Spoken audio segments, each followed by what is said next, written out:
அனைவருக்கும் வணக்கம்.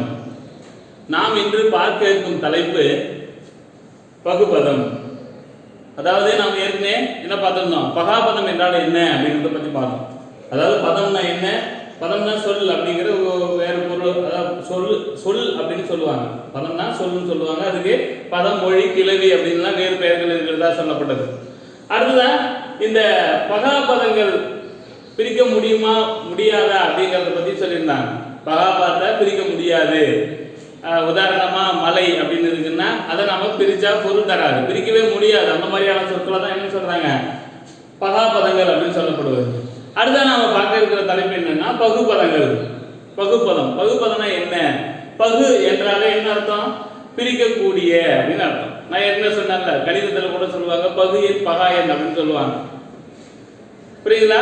பகுக்கக்கூடிய எண்ணு பகுக்க முடியாத எண்ணு அப்படின்னு கணிதத்தில் சொல்லுவாங்க. அதே மாதிரிதான் இங்க பிரிக்கக்கூடிய சொல்லு, பிரிக்க முடியாத சொற்கள் அப்படின்னு தமிழ்ல இருக்கு. அப்படி நாம பார்க்க போறது பிரிக்கக்கூடிய சொற்கள். பிரிக்கக்கூடிய சொற்கள் அப்படி என்னென்ன அப்படிங்கிறத பத்தி பாருங்க. அடுத்த பகுக்கக்கூடிய சொற்கள் பகுபதம் ஆகும். பகுக்கக்கூடிய, அதாவது பகுக்க அப்படின்னா பிரிக்கக்கூடிய அப்படின்னு அர்த்தம். அதாவது பகுக்கக்கூடிய சொற்கள் பகுபதம் ஆகும். 2 முதல் 6 உறுப்புகளாக பிரிக்கலாம். இதுல எத்தனை உறுப்பா பிரிக்கலாம் சொல்றாங்க?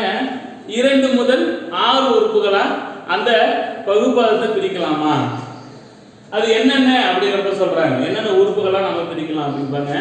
பகுதி, விகுதி, சந்தி, இடைநிலை, சாரியை, விகாரம். இது ரொம்ப முக்கியமான ஒண்ணு.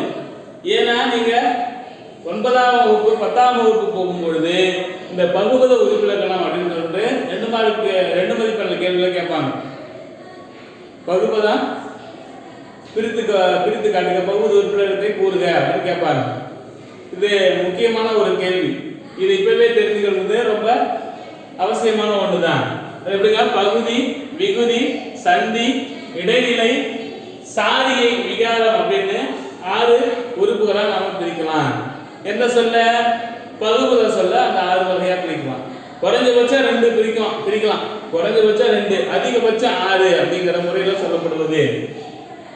பகுபதம் பெயர் பகுபதம், வினை பகுபதம் என இரு வகைப்படும். அப்ப பகுபத சொல்லே 2 வகையா சொல்றாங்க. என்னென்ன அப்படின்னா பெயர் பகுபதம், வினை பகுபதம் அப்படின்னு 2 வகையா குறிப்பிடுறாங்க. பெயர் பகுபதம் அதாவது பெயர் சொல்லையும் நம்மளால பிரிக்க முடியும் அப்படின்னு குறிப்பிடுறாங்க. வினை பகுபதம் அதாவது வினை சொற்களையும் நம்மளால பிரிக்க முடியும் அப்படின்னு சொல்லப்படுவது. ஏற்கனவே நாம மலை, காடு இந்த மாதிரியான வார்த்தைகள்லாம் சொல்லியிருந்தோம். மலை, மண் இந்த மாதிரியான வார்த்தைகள் என்னது பிரிக்க முடியாத சொல்லு அப்படின்னு சொல்லியிருந்தாங்க. பிரிக்க முடியாத சொல் தானே, ஆனா அது பெயர் சொல்லு தானே. ஆனா இங்க பிரிக்கக்கூடிய பெயர் சொற்களும் இருக்கான். என்னென்ன அப்படிங்கறத சொல்றாங்க. இப்ப எடுத்துக்காட்டுகள்லாம் சொல்லப்படுவது நடந்தால், வந்தான். இது நடந்தால், வந்தான் இது என்னமே வினை சொற்கள். அப்ப வினை சொற்களா இருக்கிறதுனால வினை பகுபதம்.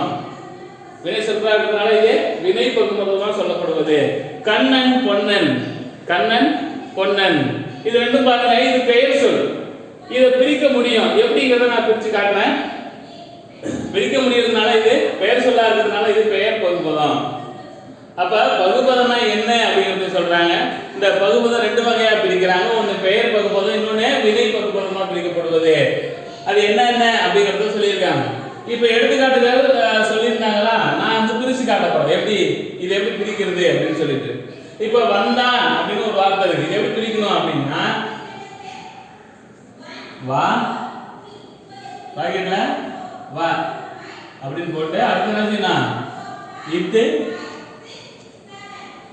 பாக்கெட்ல இந்த கூட்டல் இத்து கூட்டல் ஆன் அப்படின்னு பிரிக்கணும். இப்படிதான் பிரிக்கணும். இப்படி பிரிக்கக்கூடிய சொல்லா இருந்தா அது பகுபதம் அப்படின்னு சொல்லப்படுவது. இந்த மாதிரி பிரிக்க முடியாத சொல்லா இருந்தா அது பகாபதம் அப்படின்னு சொல்றாங்க. இப்ப இந்த வார்த்தைகள் இருக்கா, இதுல என்னென்ன உறுப்புகள்லாம் வருது அப்படிங்கறத சொல்றேன். இப்ப வா அப்படின்னு இருக்கா, வா வான்னா வருதல் அப்படிங்கறத சொல்லக்கூடியது. வா அப்படிங்கிறதுனால இது என்னது பகுதி. எப்பொழுதுமே பகுதி அந்த பகுபதத்துல முதல்ல வரக்கூடியதா இருக்கும். இறுதியில வரக்கூடியது விகுதி. இது பகுதி, இது விகுதி, இது விகாரம் மாறி வருது. எப்பொழுதும் மாறி வரக்கூடியது விகாரம் அப்படின்னு சொல்றாங்க. பகுதி விகாரமானது அப்படின்னு சொல்லுவாங்க.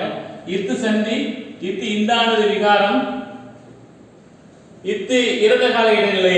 ஏன் வந்தான் அப்படிங்கும் போது அது இறந்த காலத்தை சொல்லக்கூடியதா இருக்கு. இத்து இறந்த கால இடைநிலை. ஆண் ஆண்பால் வினை முற்று விகுதி.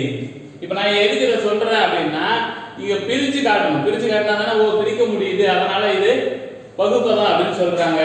சொல்ல முடியுமில்ல? அதனாலதான் நான் பிரிச்சு காட்டுறேன்.